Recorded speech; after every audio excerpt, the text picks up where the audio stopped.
Welcome back to another episode of the Modern Hotelier. Today we had on Chef Nick Shaw from Kalahari Resorts. David, what was one of your favorite takeaways from this conversation? Yeah, I like that, that chef kind of, put it out there about trying new cuisines and some of the things he likes to do personally versus at work. And, it definitely got me hungry and it got me thinking about visiting Wisconsin. Yeah, we'll have to go sometime. I loved how he prioritized safety. That was one of the first things we talked about was, what he's doing to make sure not only him, but his team is safe as well. And just kind of hearing about some of the tools he's doing with managing grease and, just keeping everybody safe, I thought was huge. So really enjoyed it. Enjoy the episode. Welcome to the Modern Hotelier, the most engaged hospitality podcast. I'm your host, David Millili. I'm your co-host, Steve Carran. And I'm the producer, John Boomhofer. Steve, who do we have on the program today? Yeah, David, today we have on Chef Nick Shaw. Chef Nick is the corporate executive chef at Kalahari Resorts in the Wisconsin Dells. Nick has an impressive culinary background and has helped put the Kalahari on the culinary map. Welcome to the show, Nick. Thanks. It's great to be here.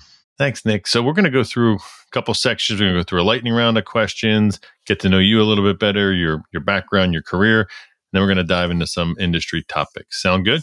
Sounds great. All right, great. So what was your first job? Oh, gosh. Great American Cookie Company. Baking and decorating giant cookies at the mall. Like so many of our youth, right? Back when malls were a thing. Yeah, those were the days. Something that you wish you were better at? Probably more patient. That seems like that's a constant battle, right? As soon as you feel like you got it locked down, maybe you need to work on a little bit more. I hear you. So what's a luxury you can't live without? I don't know, air conditioning. It's a good one, especially this time of year. Oh my gosh, yeah. We have a property in Texas, man, and it just gets so hot down there.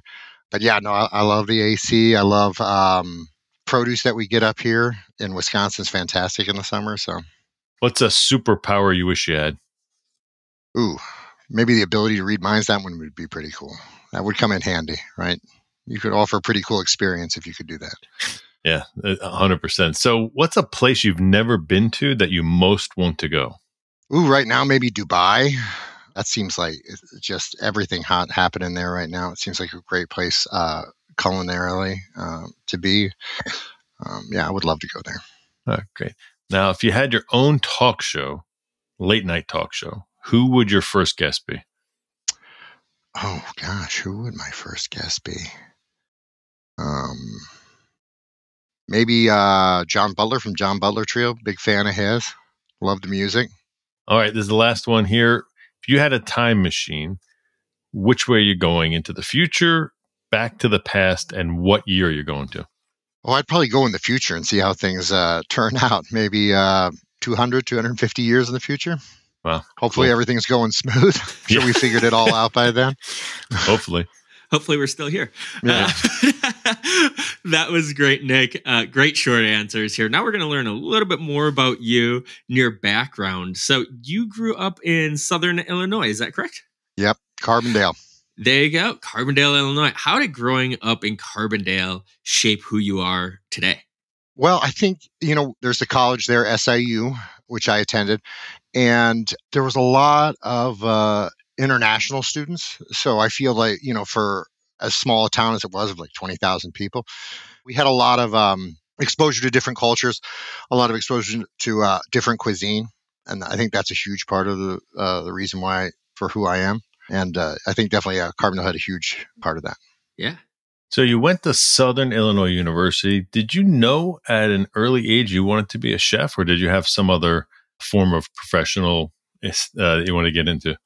Well, when I was a kid, I used to say I wanted to be a chef. And then in high school, I decided to go to seminary. So I went to seminary for a couple of years. And then I figured out that wasn't for me. That wasn't going to work out in the long run. So I went back to school and I started cooking. I think as a lot of chefs do, started cooking just as a job and then found out that I had a real passion for it and eventually decided to, go to culinary school. That's awesome. So as a chef, I got to ask, do you have personally, a signature dish or something that you love to cook that like your family knows as well that it's your dish, and every time you cook it, the whole neighborhood's pretty much overeaten?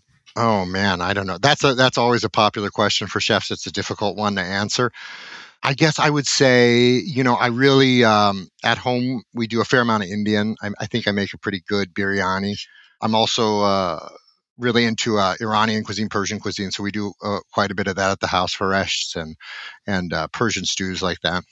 So, Is that your favorite cuisine to cook, Iranian, Persian foods? at home, I think for people, I would say Italian is probably my Okay. favorite, to do for a larger scale. It's a little bit more approachable. Sometimes people, those Persian flavors are quite different for an American palate. But yeah, I love it.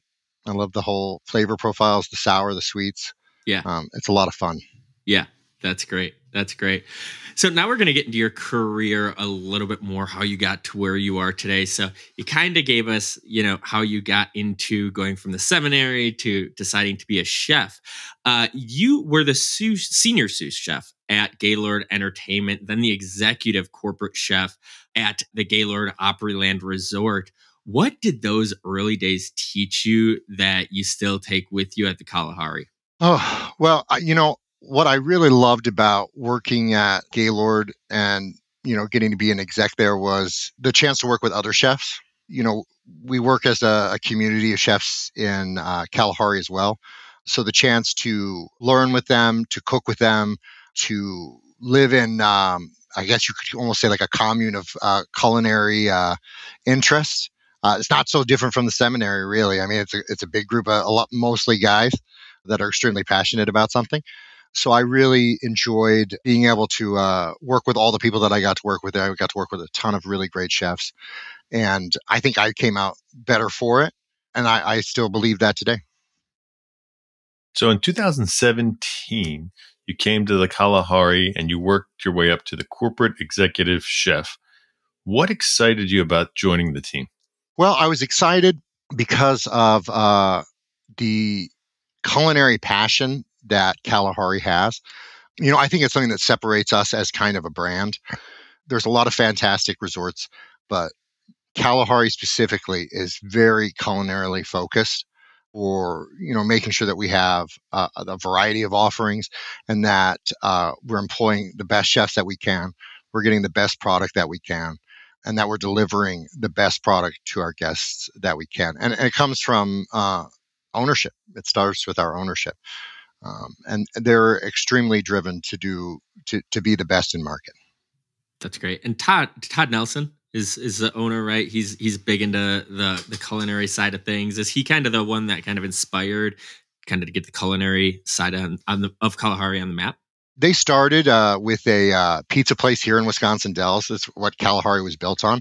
So they have a food and beverage background, and that passion that they developed when they owned Pizza Pub here in Wisconsin Dells is what laid the brickwork for everything that we are today. So yeah, 110% it starts with him, and it works its way down. Yeah, it's a constant challenge and drive to be better. It's a lot of fun. That's great. So I'm very familiar with the Kalahari, being a native of Wisconsin and going a few times. But for those that may not be as familiar with the Kalahari, what makes it such a great destination, and what makes it really a place that people should come visit? We have the largest indoor water park in America. You have everything under one roof, from variety of restaurants, indoor games. We have our Tomfoolery's theme park, and indoor outdoor water parks. And then, as far as catering and convention, I mean, sky's the limit. Absolutely. When you're driving down the highway and you come right past it, and that's where you're turning off to, it just is an incredible sight, because it's huge and there is so much to do there. I know you got to come check it out next time you're back too, because we just got done doing a whole bunch of renovations here and reinvesting in the property. Yeah, I haven't been in like 10 years, so I need to make my way back. That's great. And so what's the best way for guests to enjoy a full culinary experience at the Kalahari? Well, hopefully come stay with us. here in the Dells property, we have the Wisconsin Brew Pub. We're opening a Sortino's Italian kitchen in December. We have Cinco's, our authentic Mexican, contemporary Mexican concept. So really, I mean, it's from the first meal of the day where you can dine at Cinco's. We have a breakfast buffet. You can have lunch at Cafe Mirage, where we do pizza, which is the foundation of what we were built on. So we offer, I think we have some of the best pizza around. I'll put it up against anybody's. And then hopefully you can dine with us at night in Double Cut, our steakhouse. Great cuts, contemporary menu, lots of classics. There's something there for everybody. This episode is sponsored by Restaurant Technologies. Restaurant Technologies is the leader in automated commercial kitchen solutions. Their total oil management solution is an end-to-end automated oil management system that delivers, filters, monitors, and recycles cooking oil, leading to safer, more efficient, and more sustainable food service operations. Last year, Restaurant Technologies converted over 300 million pounds of used cooking oil into renewable fuel, creating a more sustainable business with its 45,000 customers nationwide. Control the kitchen chaos with Restaurant Technologies' total oil management and auto mist solutions. To learn more, visit rti-inc.com or call 888-779-5314 to get started. That was great. I'm excited to come back and check it out. Now we're going to move on to more of the industry thoughts and, what Kalahari is doing. One thing that's obviously always important in kitchens is safety. How does Kalahari commit to prioritizing kitchen safety? And do you have any strategies in place? Well, I think our main goal is to try to identify it before there's a problem. A lot of what we do is we try to work ahead. Training, right? Training is one of our biggest components, making sure that people know how to use the equipment that they're using, that they know the safety precautions that need to be taken when they're using it. For all of our culinary associates, we do knife safety classes. We do food safety classes so that we know that they know how to work safely. I also think it's, using the up-to-date equipment, combi ovens that can have racks rolled in and out are a lot safer. We use our RTI oil system. It's a closed system so that, there's no more pots of oil being carried around outside to a dumpster or anything like that. All of that working together helps us, stay ahead of these safety issues. And so, big buzzwords out there. AI has changed the business side with automating tasks for teams. Is there a technology or tool that helps with automation in the kitchen that either you're using or you're curious about learning more?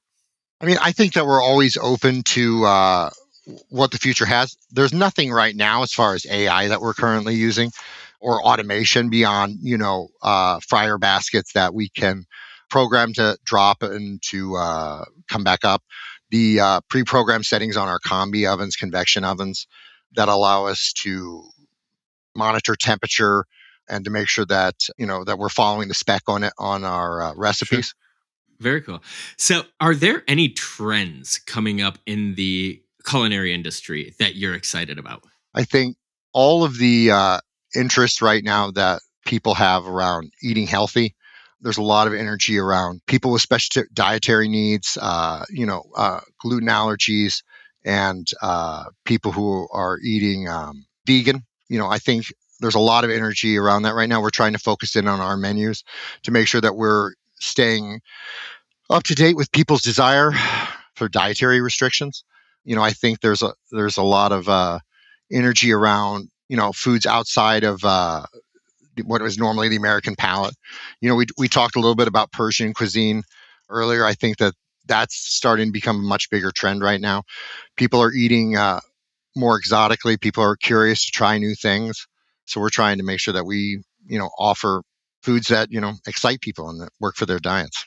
Yeah. And it's a great point. And I can say, I got very, very lucky when I finished college. I went and worked in New York and got to work in hotels and worked with people from all over the world. So I got to go to, Indian restaurants, which I never would have went to in my life, Thai restaurants that were no such thing in my hometown, or even, Lebanese restaurants. So I think you're making a great point. And yeah, there's a lot of great food out there that a lot of Americans just don't know. So any advice you have for any future chefs out there, any career advice, things that they should make sure that they do before they think they're just going to skyrocket and take off? Oh man, that's such a great question. We have a lot of there seems to be a lot of excitement with the younger generation. I think that there's a lot of misinformation about what our job is and how it really works in the real world. What I always tell young culinarians is, one, if you're going to get into the field, that it has to be something that you're extremely passionate about. And that's true for a lot of things. But culinary careers can demand a large chunk of time. Now, that trend is changing, right? I mean, the 16-hour work days of chefs, everyone's aware that style is going away, and that people need to have lifestyles that are work-life balance that's sustainable. But you have to be passionate, and then self-education. A lot of kids think you go to culinary school and that's where your education stops. But if you're going to stay competitive culinarily and rise in your career, you've got to constantly be consuming information. You've got to constantly be learning, challenging yourself, putting yourself sometimes in situations that are slightly uncomfortable. Right, you got to push your boundaries a little bit. If you stay in an area where you feel always safe and comfortable, right, you're probably not pushing quite hard enough. Yeah. What are ways that you are always continuing to learn, and kind of whether it's developing new techniques or new ways to expand your craft? Oh man, I mean, now I think it's easier than ever, right? When I was younger, it was, you bought cookbooks, you subscribe to the culinary magazines, right? And you talk to other chefs. I mean, right now it is everywhere, all around you, all the time. Those things are all still really important. I mean, personally, you've got to keep studying cookbooks, but chefs are posting more and more on social media. And as you consume this information, right, you can take it in yourself, and then you find out that 6 months down the line you saw something somewhere, and you realize that whether it's a technique or a dish, or it can be applicable to this current situation that you're in. So I think it's easier than it ever has been to stay up to date on trends. So I've got one quick question for you. I'm an ex-GM, and I find it very difficult to check into hotels because I feel like they're always doing something wrong.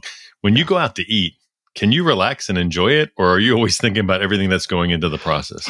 Oh, I think I'm pretty laid back about it. I think moreover, I'm more forgiving than anything else. I think sometimes people in our field, they can be critical, but I tend to see things from the restaurant's perspective. So I think I could be pretty forgiving. Now, that being said, when you're out dining, right, it's always a learning experience. So, sometimes you take away what to do. Sometimes you take away what not to do. That's great. So, Chef Nick, this has been great. We have been asking you the questions this whole time. Now we're going to turn the tables and let you ask us a question. Let's see. What do you think the big trends coming for 2025 are going to be? What do you think the hot button issues are? Are we talking in hospitality? Yep, hospitality. Oh, man. David, I feel like we say the same answer for this all the time. You want to go, or should I? Well, I'll focus more on food, but I think you hit on it. So even for someone like me, I'm an older guy. All of a sudden now I'm thinking about like plastics in whether it be water bottles, and how is that getting into the water I'm drinking, and am I drinking the right water, and am I eating the right way, and am I eating, why is it when somebody goes to Europe and they eat pizza and pasta, they don't gain the weight, but when somebody from Europe comes to the US, they go out for pasta or pizza, they gain 5 to 10 pounds. So for me, as you were saying, kind of the trend of being more aware of what you're eating and what you're putting in your body, along with, because you could say, the vegan, that kind of practice already kind of goes there to an extent. But I think for those who aren't vegan, it's the trends are more about just understanding what you're eating. And you made a great point, and that's why I brought up about New York. Just, expanding your horizon, just going out there and just trying new foods and trying stuff, because, it's like when your kids tell you, oh, I don't like that. And you say, well, you ever tried it? And they said, no. And you're like, well, how do you know? If you never tried chocolate ice cream, you would think it was horrible. So that's what I see happening. Just more awareness and exploration, probably. one big thing in hospitality is experiences right now. And I think that's going to go into the food and beverage world as well. I was one lucky person. I got to go to a pop-up sushi restaurant where the chef was actually from Japan. And it was actually in Phoenix when I was visiting David, but it was a 3-hour dinner. And like when we were, now I'm going to blank on what that wasabi sauce, when he actually made the wasabi sauce and like shredded it down with shark skin. So it was a whole experience and it was incredible. And I think another thing on that experience side, I was just talking about this today, but it's infusing cannabis into the food and beverage experience where, you know, the places that cannabis is legal, younger travelers, Gen Z, millennials, they're flocking to those destinations just for cannabis destinations. And a lot of people are infusing that into food and creating a whole experience on that. So I think the experience food and beverage trend is not going away anytime soon. So our producer, John, has been listening in the background this whole time. He's going to ask you one final question before we get you out of here, Chef Nick. So it was cool to hear about your experience at Kalahari, at the Gaylord Resorts as well. I'm curious, what do you know, working in places like that is probably way different than like a standalone restaurant. And I want to know, like, what is it like? What's your take on the relationship between like the hospitality side or like the hotel side and the restaurant and the interplay between the two and how you like both work together to really deliver a great guest experience? Oh, that's such a good question. Because I've worked in both over the years. And I think it is the unified goal that you have between the hotel side and the restaurant side to make sure that this guest has a fantastic experience, that we really push it into the beyond expectations realm, and how you can, start that from the minute that they walk into the hotel to, amenities in the room.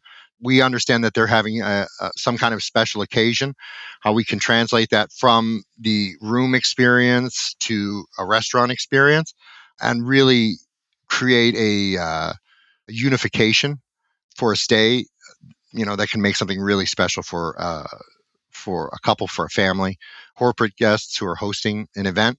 That's what I would say. Well, that does it for another episode of the Modern Hotelier. So, Nick, tell the folks listening, Kalahari, how can they find out more about it? How can they get in touch with you? Plug away, please. Yeah, you can find Kalahari online at kalahariresorts.com. You can book online. You can call and book. We'd be happy to have you.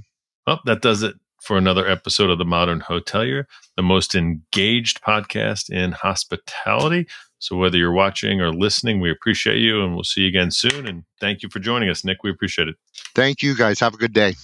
This episode is sponsored by Restaurant Technologies. Restaurant Technologies is the leader in automated commercial kitchen solutions. Their total oil management solution is an end-to-end automated oil management system that delivers, filters, monitors, and recycles cooking oil, leading to safer, more efficient, and more sustainable food service operations. Last year, Restaurant Technologies converted over 300 million pounds of used cooking oil into renewable fuel, creating a more sustainable business with its 45,000 customers nationwide. Control the kitchen chaos with Restaurant Technologies' total oil management and auto mist solutions. To learn more, visit rti-inc.com